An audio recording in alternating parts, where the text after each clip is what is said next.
Out of Rachmaninoff's 24 preludes in all the different keys, 10 of them are in Opus 23. And as number 5 of those, we find this well-known piece, a menacing march in G minor with a lyrical and slightly exotic middle section. This is the rock and roll of classical music.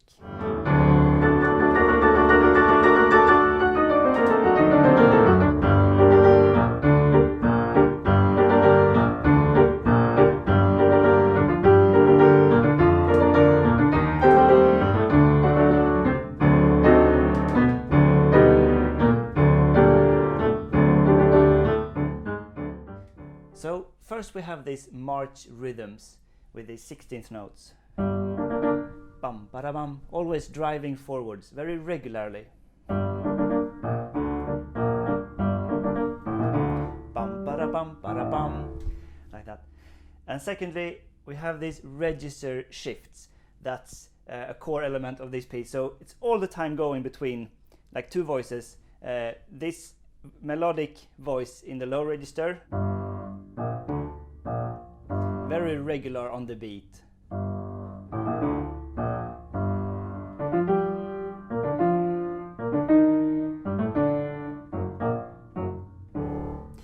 And then the marching band accompaniment.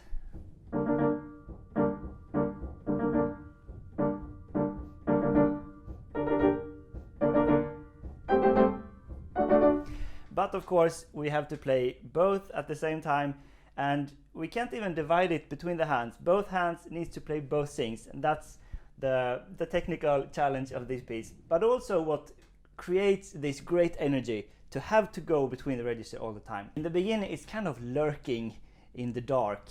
You don't know where it is. It's just soft and kind of foreboding.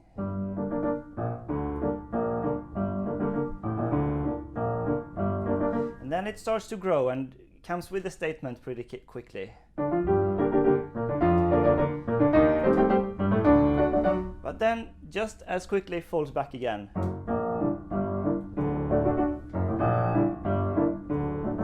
And this is a harmonic thing. Mostly the harmony is just within the scale G minor. We have some B flat major and C minor and D major dominant back to G minor. But then we have this dark low. This is the D plus 5 augmented chord on the way up. And this is going to return throughout the piece, this chord. Kind of weird, you don't really know where you have it. But then on the way down, it resolves to a G minor 6 and dominant. And now like a closing phrase.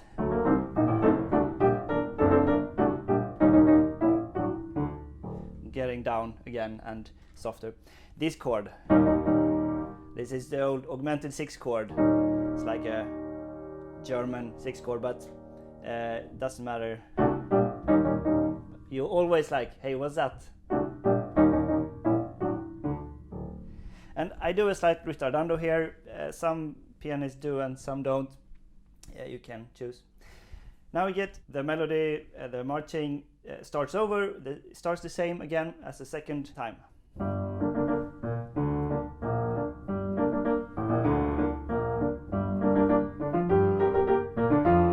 But now it continues upward instead of going back down. And we get a shorter close. And this is an interpretation I do. So we have an accent on this chord, and then I put an accent on this chord as well, the second chord in this register. And then we have it. So the effect is we get a super nice syncopation on this. That's just my way of playing it. You can also choose like how much marcato and also how much pedal if you want it dry. With some pedal, but this is the way I play it.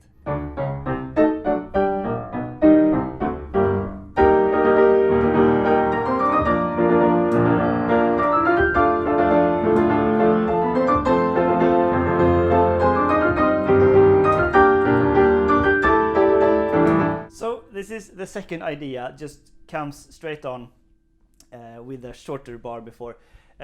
Now this in E flat major.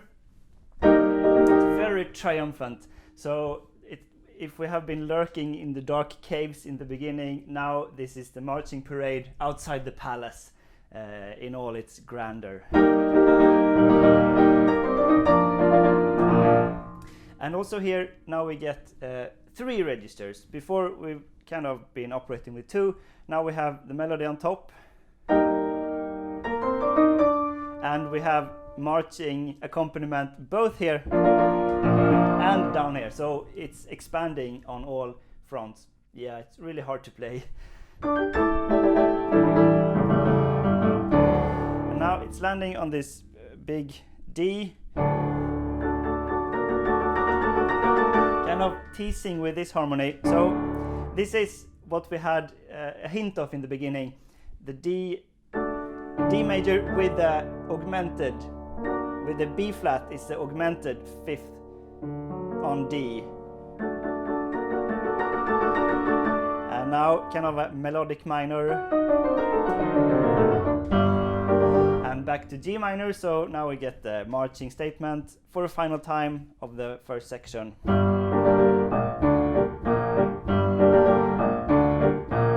So reinforcing it here with 2 bars, just G minor.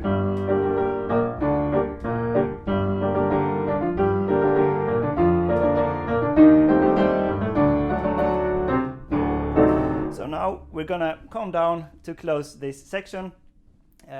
So this is the same we have in the beginning. But now it's in forte. In the beginning it's still piano. Now it's still forte after the E flat major triumphant part. So we finally land on the D again, dominant. And now we're gonna keep D in the bass as a pedal point, and this upbeat gonna come down chromatically.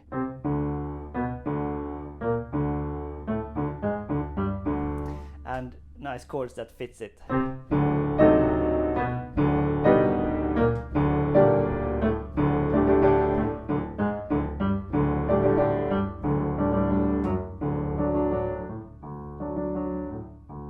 And finally resolves to a D major, the dominant.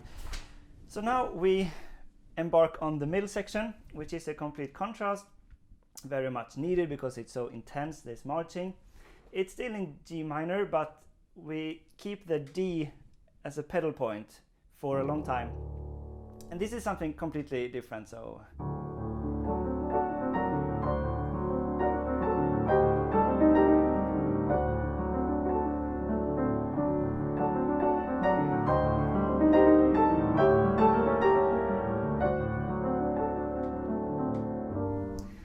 So this is like a slightly exotic. We get some Arabian Nights, Scheherazade vibes, and it's because of this harmonic augmented 5 chord. Over the D, we go to B flat, and then C as a 7th. So when we have this over the D, and then we get this chord, C minor over D.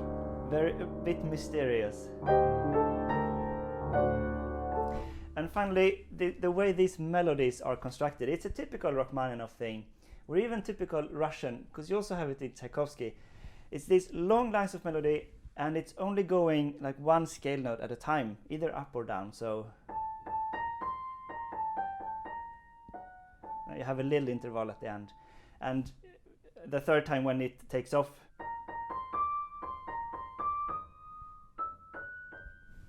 And just want to mention another piece with this kind of melody that's a super beautiful piece from the symphonic repertoire. It's one of the most beautiful slow movements I know as a favorite. It's the Rachmaninoff's 2nd Symphony, the 3rd movement there.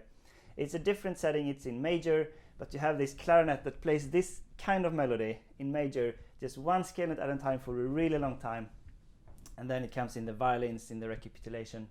Okay, we still have some these mysterious vibes here.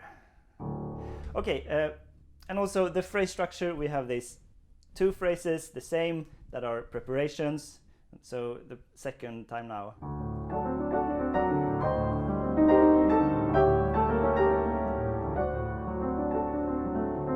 So now the third time, it's like a destination phrase. This is where it's going.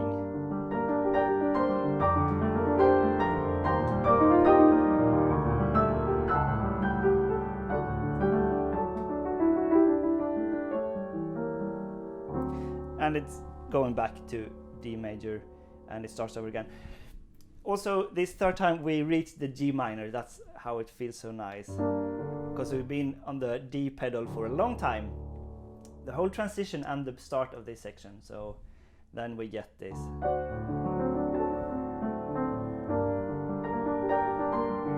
And the bass starts going down.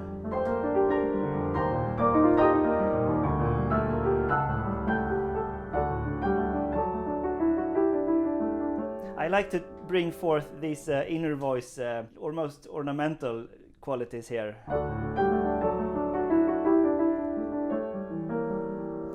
Okay, now we get a repeat of these three phrases, almost exactly the same, but an added inner voice additional. So it wasn't hard enough to play these arpeggios over 3 octaves in the left hand. Now we have to also play an inner voice. So let me just play the melody in the right hand and the inner voice. So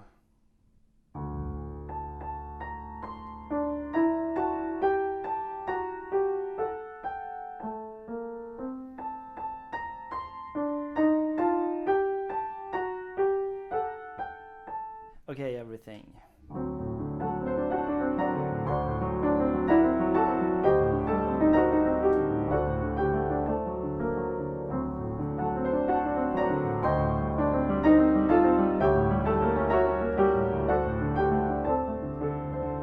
G minor again.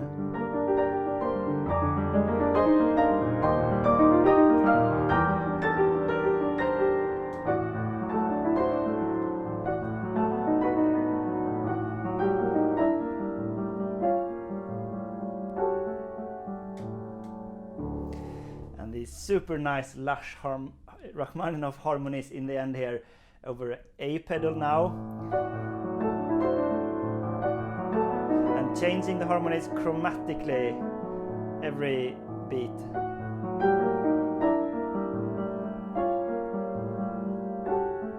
This last one is a 13th chord something.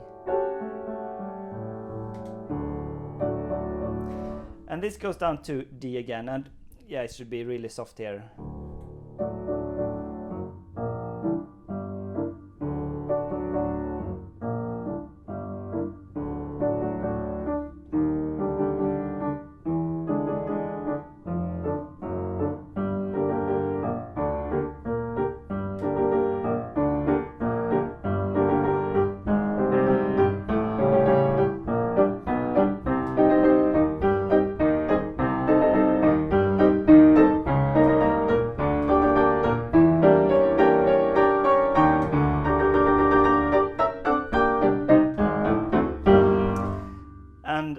Yeah, this goes straight like into the recapitulation with the theme, and I played now until the second idea with the E flat. That the E flat part comes identical, but this transition section, it's so cool. It's like the train is taking off from the station. It starts really slow, and accelerando, it's getting more and more steam as we go. And also, it's different notes in the low part. In the transition before the middle section, we have this pedal D, and we go chromatically down. Now it's the opposite of that. We have the same, we have the D in the upper voice, but it goes chromatically up. And this train is leaving, and we have like 4 stops along the way that we're gonna stop at. We start on the D dominant major, and the next stop is G minor. So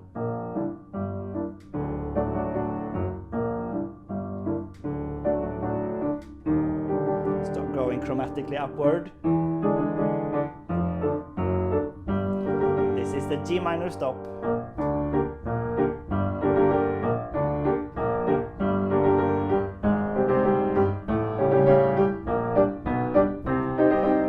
is the C minor stop, the third stop. Now this is where he says tempo 1, so we should be in a march tempo.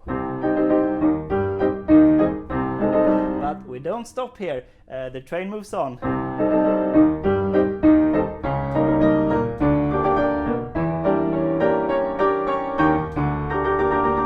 So this is the final stop with the D in the bass and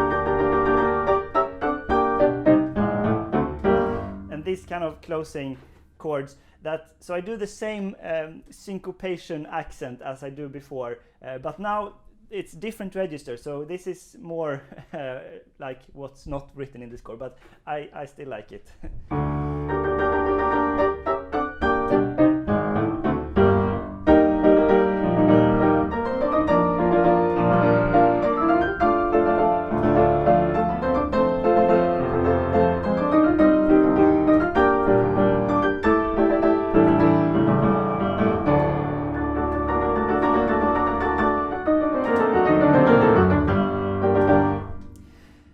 We reach back to D minor, and now starts the coda, which is again slightly different. Now these chromatic changes continue, but now they're even in the march chords.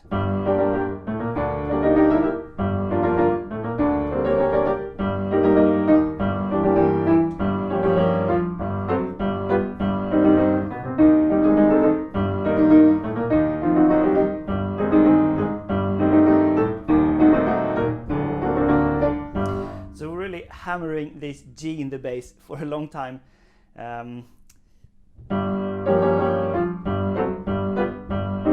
Now maybe moving somewhere like C minor.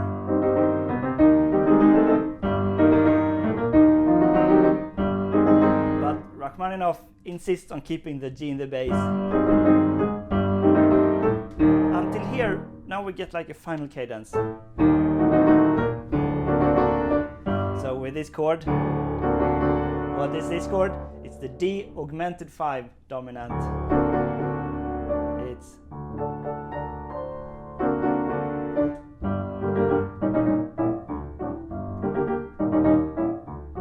and the marching band goes back into the cave, lurking.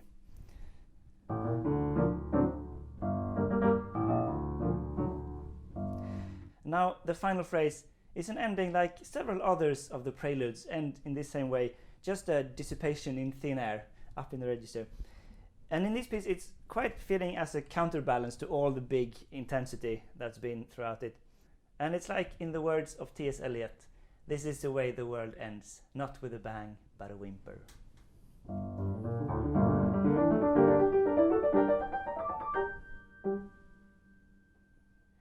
And in the world that didn't end, a shout out to my Patreon sponsors G. Edlund and A. Fylla.